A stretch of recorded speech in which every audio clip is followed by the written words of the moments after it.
భద్రాద్రి కొత్తగూడెం మున్సిపాలిటీలో అక్రమార్కులు రెచ్చిపోతున్నారు. ఐదేళ్లలో అవినీతి అక్రమాలకు కొత్తగూడెం మున్సిపాలిటీ అడ్డాగా మారిందని ఆరోపణలు వెల్లువెత్తుతున్నాయి. మున్సిపాలిటీ ఏర్పడిన నాటి నుంచి జరగనంత అవినీతి కేవలం ఈ ఐదేళ్లలోనే జరిగిందని పాలకవర్గం పనితీరుపై స్థానికులు ఆగ్రహాన్ని వ్యక్తం చేస్తూ ఉన్నారు. ఇక త్వరలో కొత్తగూడెం మున్సిపాలిటీ కార్పొరేషన్ గా మారనున్న తరుణంలో గతంలో జరిగిన అక్రమార్కులపై చర్యలు తీసుకోవాలని డిమాండ్ వ్యక్తమవుతుంది. కొత్తగూడెం మున్సిపాలిటీ ఉందో ఇది గ్రేట్ 1 మున్సిపాలిటీగా ఉన్నప్పటికీ కూడా ఇక్కడ ఈ పాలకపక్షం ప్రజల పాలిట శాపంగా మారింది. ఒకసారి మనం చూసుకున్నట్టయితే కొత్తగూడెం నియోజకవర్గ చరిత్రలో ఇటువంటి పరిస్థితి గతంలో ఎప్పుడూ లేని విధంగా ఈ సంవత్సరం కాలంలో పెద్ద ఎత్తున అవినీతి అక్రమాలు మనం చూస్తున్నాం.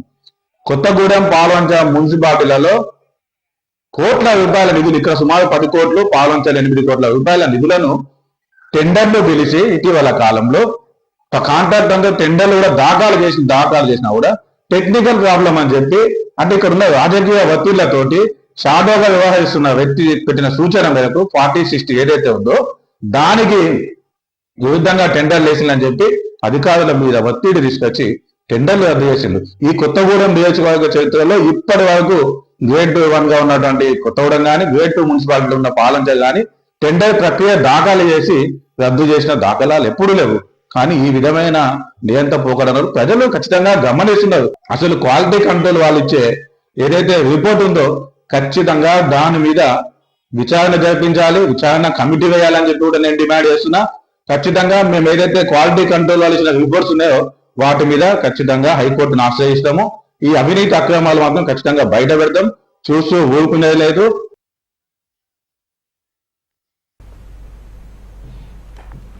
భద్రాద్రి కొత్తగూడెం జిల్లా కేంద్రమైన కొత్తగూడెంలో మున్సిపాలిటీలో పాలకవర్గం అవినీతి బాగోతాలు ఒక్కొక్కటిగా బయటపడుతున్నాయి.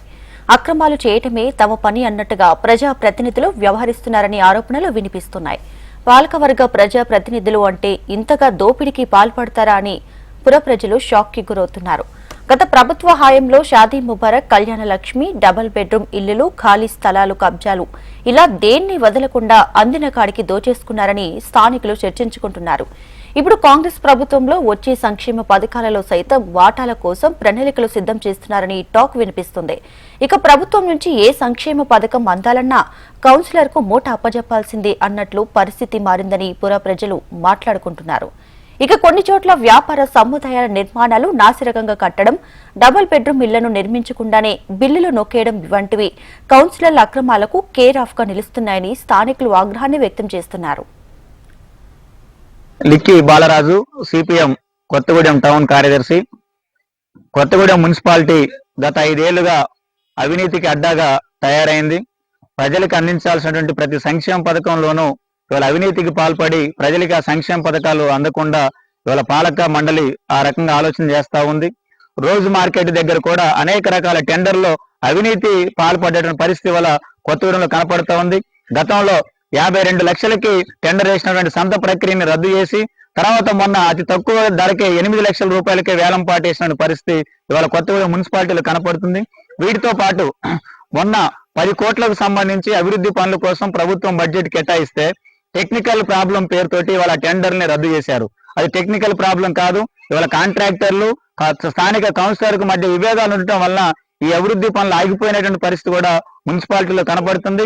అందుకు ఆఖరికి చలివేంద్రాలు ఏర్పాటు చేసి ఆ చలివేంద్రంలో కూడా ఇవాళ అవినీతికి పాల్పడే పరిస్థితి ఉంది. పట్టణ ప్రకృతి వనం పేరుతో గాని, క్రీడా ప్రాంగణాల పేరుతో గాని అనేక రకాల ప్రభుత్వ సంక్షేమ పథకాల పేరుతోటి అవినీతి పాల్పడేటువంటి పరిస్థితి వల్ల మున్సిపాలిటీలో కనపడుతుంది. అందుకని జిల్లా కలెక్టర్ గారు తక్షణమే చొరవ తీసుకొని కొత్తగూడెం మున్సిపాలిటీలో జరుగుతున్నటువంటి అవినీతి పైన సమగ్ర విచారణ జరిపించాలి. ఎవరైతే ప్రభుత్వ ఖాళీ స్థలాన్ని కబ్జా చేశారో వారి దగ్గర నుంచి ఆ భూమిని ప్రభుత్వం తీసుకొని ఇళ్ల స్థలాలు లేనటువంటి పేదలకు పంపిణీ చేయాలని డిమాండ్ చేస్తా ఉన్నాం. అట్లాగే మున్సిపాలిటీ ఆదాయానికి గండి కొడుతూ ఇవాళ కౌన్సిలర్లు, మున్సిపల్ అధికారులు తమ పబ్బం గడుపుకోవడానికి ప్రజల పన్నుల ద్వారా వచ్చినటువంటి ఆదాయాన్ని తమ స్వార్థం కోసం వాడుకుంటున్నారో వారిపైన చట్టపరమైన చర్యలు తీసుకొని మున్సిపాలిటీకు వచ్చేటువంటి ఆదాయాన్ని సక్రమంగా మున్సిపాలిటీ అభివృద్ధి కోసం, ఈ ప్రాంతంలో ఉన్నటువంటి ప్రజల అభివృద్ధి కోసం ఖర్చు పెట్టాలని సిపిఎం పార్టీ డిమాండ్ చేస్తుంది. అట్లాగే మున్సిపాలిటీలో అవినీతికి చెక్ పెట్టే విధంగా కలెక్టర్ గారు చొరవ తీసుకొని అవినీతికి పాల్పడిన వారిపై చట్టపరమైన చర్యలు తీసుకోవాలని సిపిఎం పార్టీగా డిమాండ్ చేస్తున్నాం. మరోవైపు మున్సిపాలిటీలో చెత్త ట్రాక్టర్లు, రోడ్లు క్లీన్ చేసే యంత్రాలు కొనుగోలులో భారీగా అవకతవకలు జరిగినట్లు చర్చ జరుగుతుంది. కొత్తగూడెం నడిపొట్టున ఉన్నటువంటి కోట్ల రూపాయలు విలువైన రైతు మార్కెట్ స్థలాన్ని ప్రజాప్రతినిధుల బంధువులకు తప్పుడు ధృవపత్రాలతో దొడ్డిదారిన పొందే ప్రయత్నం చేయగా అది బయటపడటం జిల్లాలో సంచలనంగా మారింది. మున్సిపల్ పరిధిలో సంత టెండర్ల నుంచి కాంట్రాక్టుల వరకు అన్నిటిలో కూడా పాలక వర్గంతో కొందరు ఉద్యోగులు కుమ్మక్కై అవినీతికి ఆజ్యం పోస్తున్నారని ప్రచారం జోరుగా సాగుతుంది. ఇప్పటికైనా మున్సిపాలిటీలో జరిగిన అక్రమాల నిగ్గు తేల్చి కొత్తగూడెం పట్టణాన్ని గ్రేటర్ నగరంగా రూపొందించాలని, లేకుంటే సేవ్ కొత్తగూడెం, సేవ్ మున్సిపాలిటీ పేరుతో ఉద్యమాన్ని చేపడతామని స్థానికులు హెచ్చరిస్తున్నారు. భద్రాద్రి కొత్తగూడెం జిల్లా కొత్తగూడెం మున్సిపాలిటీ ఈ 5 ఏళ్లు పరిశీలించినట్లయితే అవినీతి అక్రమాలకు అడ్డాగా మారిపోతా ఉంది. మున్సిపాలిటీ ఏర్పాటైన కాడ నుండి ఇప్పటిదాకా ఆ అవినీతిలో ఈ పాలక వర్గం చేసినంత అవినీతి ఇప్పటిదాకా ఏ ప్రజాప్రతినిధులు చేయలేదు. వార్డు కౌన్సిలర్లు అంటే రాజులుగా, మంత్రులుగా, ముఖ్యమంత్రులుగా అన్నట్లుగా వ్యవహరిస్తా ఉన్నారు. ప్రజల్లో కూడా అసలు కౌన్సిలర్ అంటే ఇంత ఘోరంగా దోపిడీకి పాల్పడతారా అనే పరిస్థితి కొత్తగూడెంలో మనం చూసినాం. గతంలో చూసినాం ఎన్నికలు చైర్మన్లను మార్చడం కోసం, లేదా ఏదైనా షాదీ ముబారక్, కళ్యాణ లక్ష్మి, డబల్ బెడ్రూమ్ ఇండ్లు, స్థలాలు ఇక్కడ ఏది కాదు అనర్హం అన్నట్లు అవినీతి ప్రతి చోట అవినీతితో కౌన్సిలర్ల గడప దొక్కనది. వాళ్ళ ఇంటికి, పేదవాడింటికి సంక్షేమ పథకం అందే పరిస్థితి కనబడటం లేదు. మనం పరిశీలించినట్లయితే వ్యాపార సముదాయాలు నాసిరకంగా నిర్మించారు. డబల్ బెడ్రూమ్ ఇండ్లు అసలు నిర్మాణమే లేదు. లబ్ధిదారుల పేర్లు ఎంపిక చేశారు. వాళ్ళ పేర్లు ఏంటనే పరిస్థితి కూడా అగమ్య గోచరం.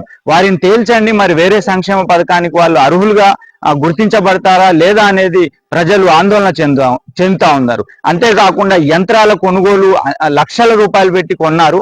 యంత్రాలు, ట్రాక్టర్లు అయితేనేమి, చెత్త ట్రాలీలు అయితేనేమి, లేకపోతే రోడ్లు క్లీన్ చేసే యంత్రాలు, ఈ యంత్రాలన్నిట్లలో కూడా నాసి రకము, తర్వాత అవినీతి అక్రమాలకు పాల్పడ్డారు.